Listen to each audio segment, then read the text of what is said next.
Les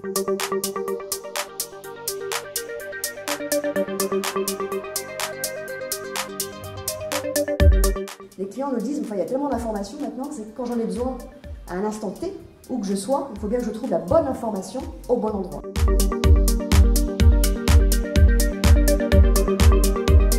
Il y a de plus en plus d'informations. Ça, c'est pas nouveau, ça fait 10 ans qu'on en parle.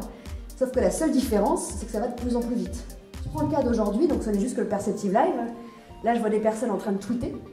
Ah bah super, donc c'est une information en plus sur l'événement. Je vois des photographes, des caméras. Tout ce type d'informations dans le monde professionnel, la question elle est, qu'est-ce qu'on va en faire? Alors aujourd'hui, l'objectif c'est comment connecter les personnes, les informations structurées, les informations non structurées à vos processus, mais à vos applications existantes, à ce que vous avez déjà mis en place.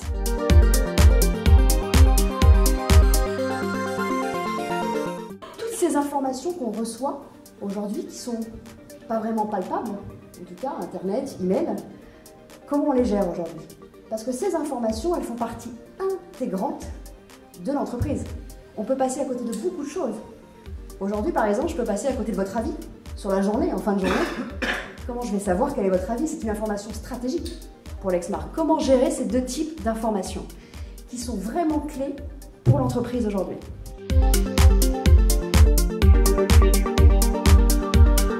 Ce qu'on constate aujourd'hui malgré tout, c'est que la formation, en tout cas la maîtrise de l'information, n'est plus dans les seules mains de la direction informatique, ou en tout cas exclusivement de la direction informatique, mais descend au niveau des directions métiers. Et que finalement, parce que ce sont les utilisateurs, ce sont ces directions métiers qui participent pleinement, je dirais, à cette notion de performance et cette notion de profitabilité, de rentabilité qui est imposée par la direction générale. Alors, quelles que soient les directions métiers, l'information dans tous les cas et les documents qui font partie de cette dimension d'information doivent être fiables, accessibles et évidemment connectés au processus métier.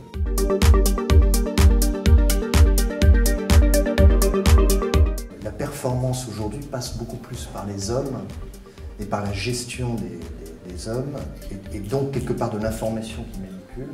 Il y a quelques années, il fallait des bons produits, une bonne stratégie, un bon leader, et puis roule, si j'ose dire. Et on gagnait dans l'entreprise aussi.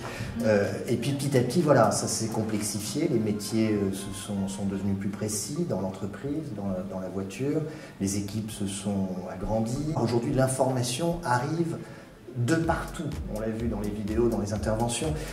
Donc finalement, aujourd'hui, pour avoir une entreprise performante, qu'est-ce qui va faire la différence? C'est plutôt la capacité qu'une entreprise a à utiliser efficacement les hommes et l'information qui manipule.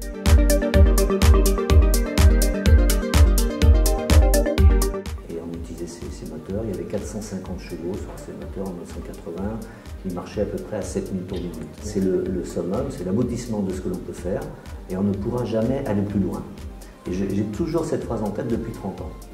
Parce que on est allé plus loin très vite, et c'est pour ça que l'information, toute l'expérience, comment on dialogue, si on peut se permettre de dire ça, dans une entreprise est très important.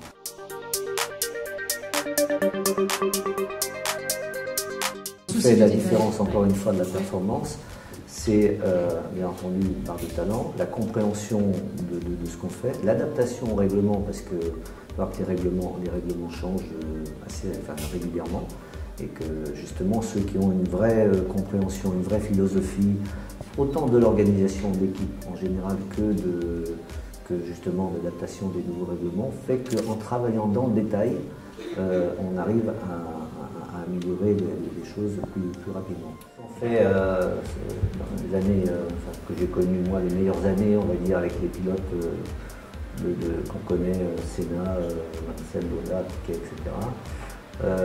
En tout cas, en ce qui me concerne, ma voiture, mon moteur était réglé par moi-même, c'est pas 80%, c'était vraiment 100%. Et si on compare vraiment par rapport à aujourd'hui, moi je suis effaré de ce que je vois quand je suis dans les stands, j'écoute à la radio, j'écoute des informations. Là on est passé totalement à l'opposé et on est passé bien entendu doucement où il y a tellement d'informations que c'est le contraire qui est le cas aujourd'hui. On demande au pilote de conduire, on demande de conduire bien entendu le plus vite possible, mais on lui donne des informations sur ce qu'il faut faire.